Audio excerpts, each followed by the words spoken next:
Hello दोस्तों, स्वागत है आपका मेरे यूट्यूब चैनल अमन की कहानियों में। अगर आपको डरावनी कहानियाँ सुनना पसंद है तो आप इस चैनल को सब्सक्राइब ज़रूर करें। ऐसा करने से आगे आने वाली वीडियो आपके पास आसानी से पहुंच जाएगी। तो दोस्तों, अब सीधे हम चलते हैं अपनी कहानी की ओर। दोस्तों, आपने बहुत से ऐसे तालाब देखे होंगे जिसके किस्से बहुत ही मशहूर और फेमस होते हैं। उन सभी तालाबों में से एक ऐसा भी तालाब है जिसका पानी पीने से लोगों की रूह कांप उठती है। दोस्तों, है ना ये सब बहुत ही खौफनाक और दिल दहला देने वाली।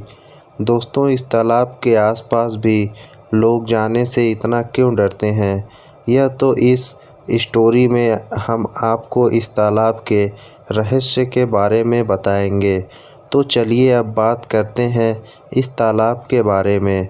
यह कहानी शुरू होती है गोरखपुर के एक गांव के पास एक ऐसा तालाब है जिसका पानी पीने से लोग डरते हैं।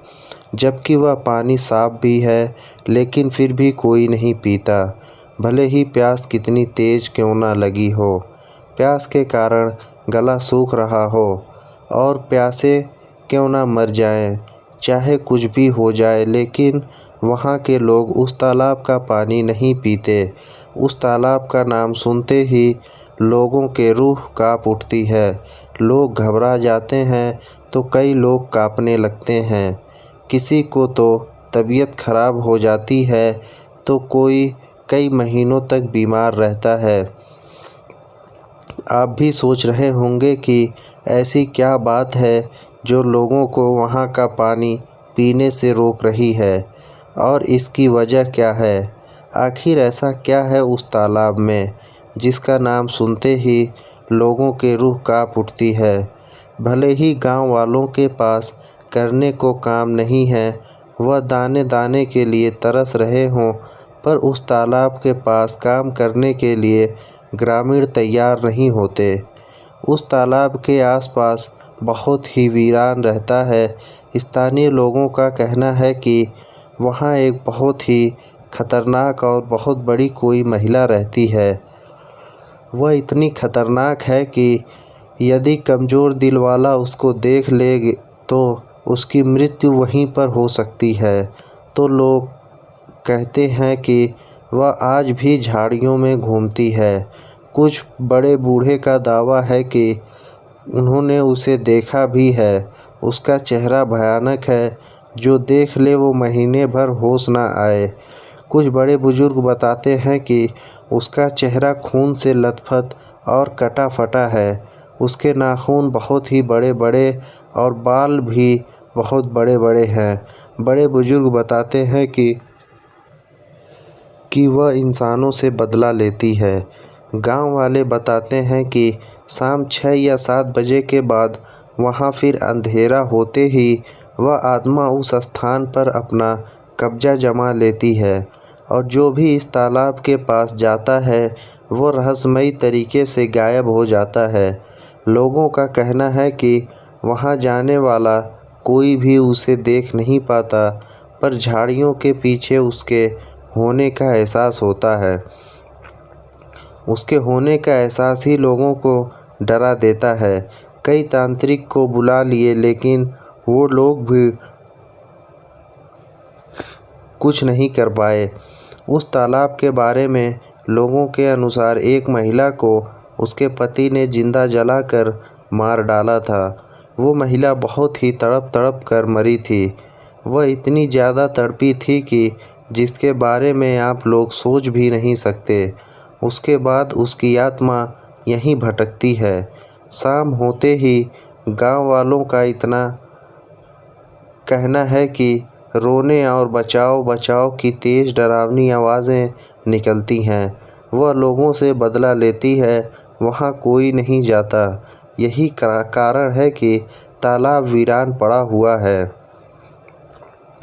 उनमें से एक सहेली, जिसका नाम लू था, इसको वह डाल शुरू से ही अजीब लग रही थी। और उसने डोना को यह डॉल अपने कमरे में रखने से मना भी किया था, लेकिन डोना ने उसकी बात नहीं सुनी। इस डॉल के कमरे में आने के बाद अजीब हरकतें होनी शुरू हो गईं। डोना ने यह नोटिस किया कि यह अपनी जगह बदल लेती है।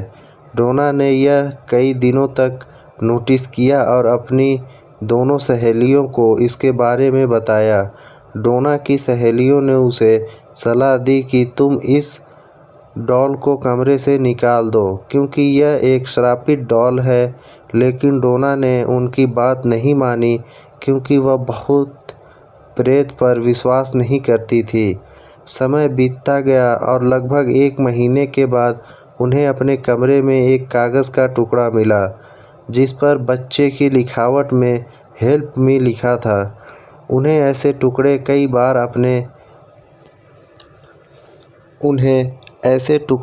बार अपने कमरे में मिले।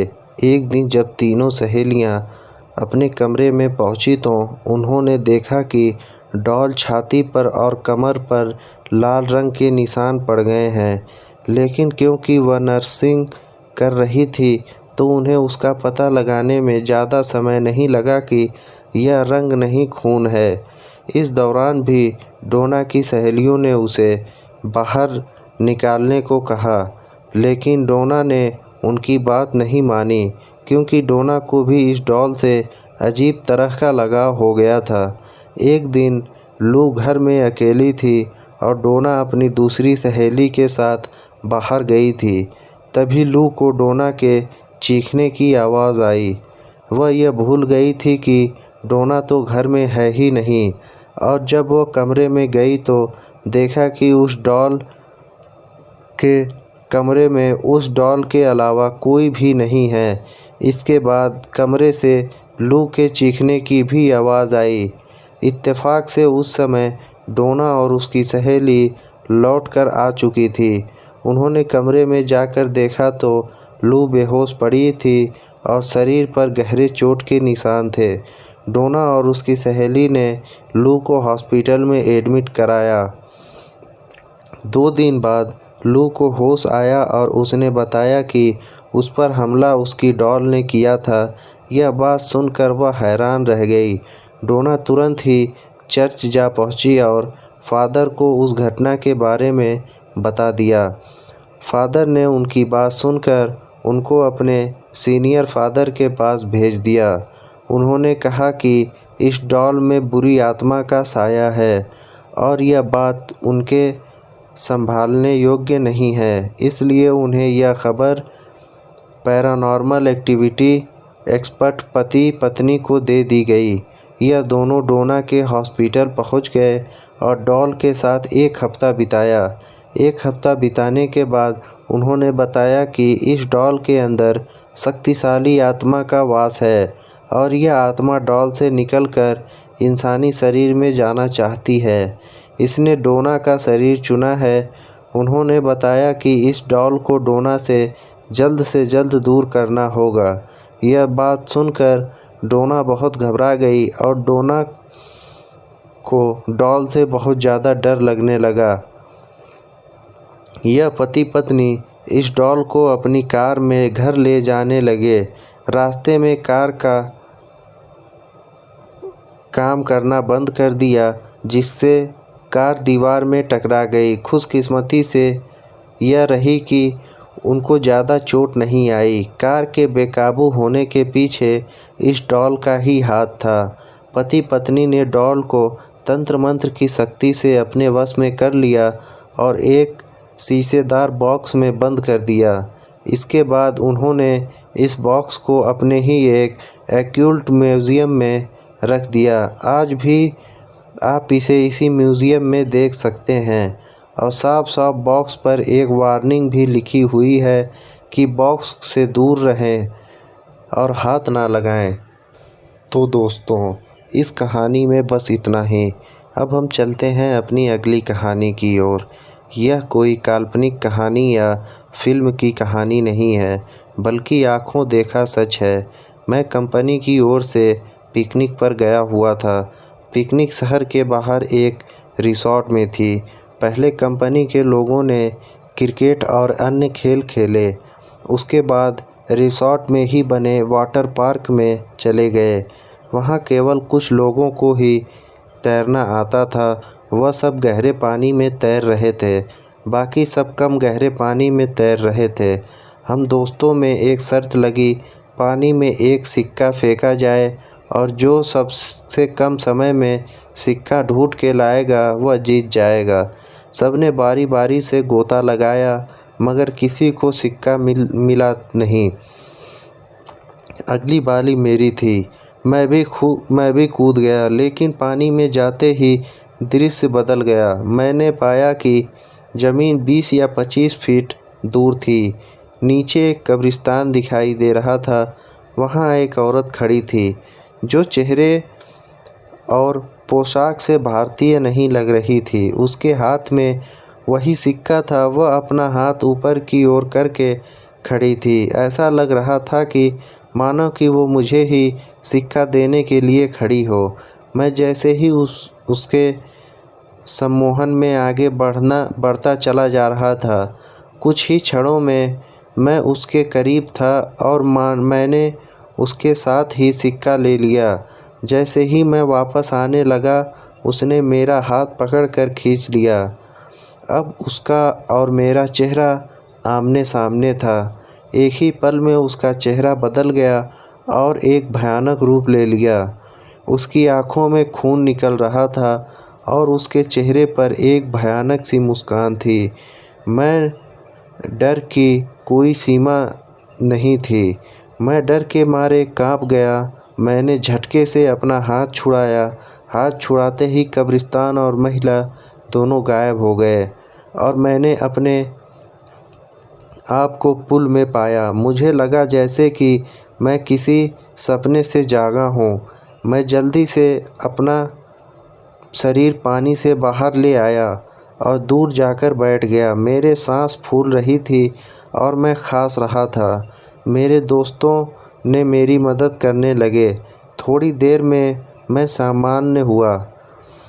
हर कोई पूछ रहा था कि क्या हुआ। मैंने बस सर हिलाते हुए कुछ में नहीं में जवाब दिया।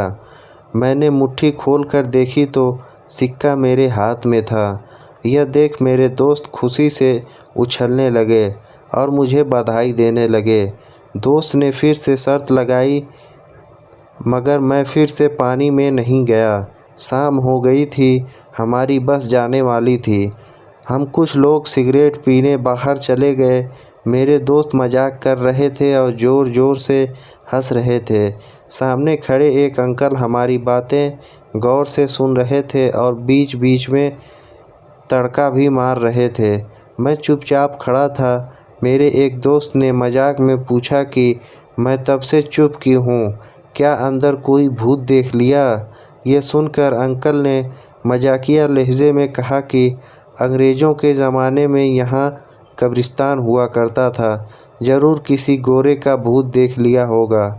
यह सुनकर सब हंसने लगे, मगर मुझको यकीन हो गया कि जो मैंने देखा वह वहम नहीं था, बल्कि एक सच था। फिर उसके बाद हम लोग वहाँ से सिगरेट वगरेट पीकर बस में आकर बैठ गए। बस चली और हम लोग कुछ ही देर में अपने घर पहुँच गए। तो दोस्तों, इस कहानी में बस इतना ही।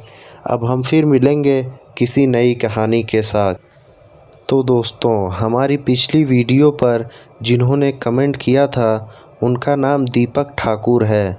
वो बलिया उत्तर प्रदेश के रहने वाले हैं। तो आपका बहुत बहुत धन्यवाद। ऐसे ही आप हमारी आगे की वीडियो पे कमेंट करते रहें और अपनी राय कमेंट बॉक्स में ज़रूर दें। हम फिर मिलेंगे किसी नई कहानी के साथ। तब तक आप अपना और अपने परिवार वालों का ध्यान रखें। धन्यवाद।